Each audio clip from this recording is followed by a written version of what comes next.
ನೀತಿ ಆಯೋಗದ ಉಪಾಧ್ಯಕ್ಷರಾಗಿ ಇತ್ತೀಚೆಗೆ ಯಾರು ನೇಮಕಗೊಂಡಿದ್ದಾರೆ? Option Suman K Bery, Ashok Kumar Lahiri, Rajiv Gauba, K V. ರಾಜು.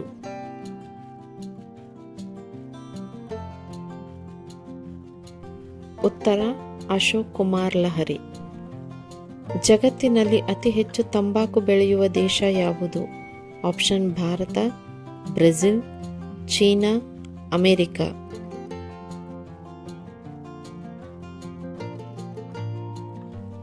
ಉತ್ತರ ಚೀನಾ. ದೇಶದಲ್ಲಿ ಮೊದಲ ಬಾರಿಗೆ ಎಐ ಶಿಕ್ಷಕರನ್ನು ಬಳಸಿದ ರಾಜ್ಯ ಯಾವುದು? ಆಪ್ಷನ್ ಕರ್ನಾಟಕ, ಕೇರಳ, ತಮಿಳುನಾಡು, ಮಹಾರಾಷ್ಟ್ರ.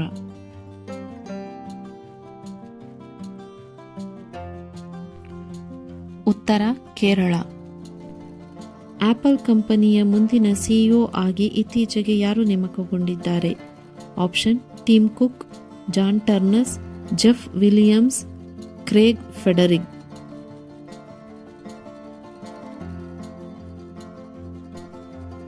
ಉತ್ತರ ಜಾನ್ ಟರ್ನರ್ಸ್.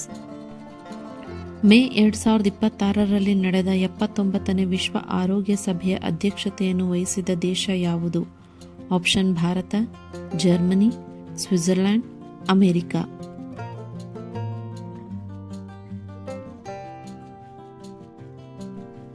ಉತ್ತರ Switzerland.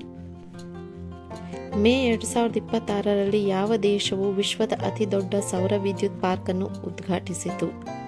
Option Saudi Arabia, Australia, America, Bharat.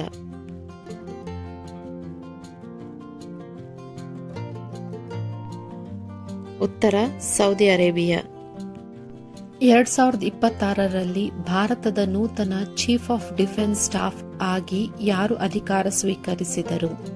Option general Anil Chauhan, general Dheeraj Seth, general N S. Raja Subramani, air marshal Tejinder Singh.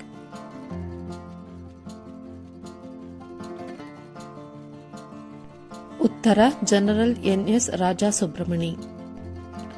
2025ನೇ ಸಾಲಿನ ಬಸವ ರಾಷ್ಟ್ರೀಯ ಪುರಸ್ಕಾರವನ್ನು ಪಡೆದವರು ಯಾರು? ಆಪ್ಷನ್ ಅಶೋಕ್ ಲಹರಿ, ಪ್ರಸೂನ್ ಜೋಶಿ, ಸಿದ್ದರಾಮಣ್ಣ ಬೆಳದಾರ್, ವೈಶಾಲಿ ರಮೇಶ್ ಬಾಬು.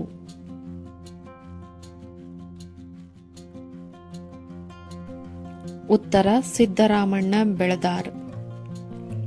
2026ರಲ್ಲಿ ರಾಜ್ಯಸಭಾ ಸಚಿವಾಲಯದ ನೂತನ ಕಾರ್ಯದರ್ಶಿಯಾಗಿ ಯಾರು ನೇಮಕಗೊಂಡಿದ್ದಾರೆ?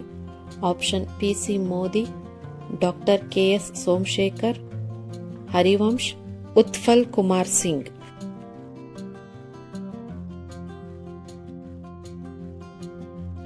Doctor K S Somashekar. ನವೀಕರಿಸಬಹುದಾದ ವಿದ್ಯುತ್ ಉತ್ಪಾದನೆಯಲ್ಲಿ ಮೊದಲ ಸ್ಥಾನದಲ್ಲಿರುವ ರಾಜ್ಯ ಯಾವುದು? ಆಪ್ಷನ್ ತಮಿಳುನಾಡು, ಕರ್ನಾಟಕ, ರಾಜಸ್ಥಾನ, ಗುಜರಾತ್.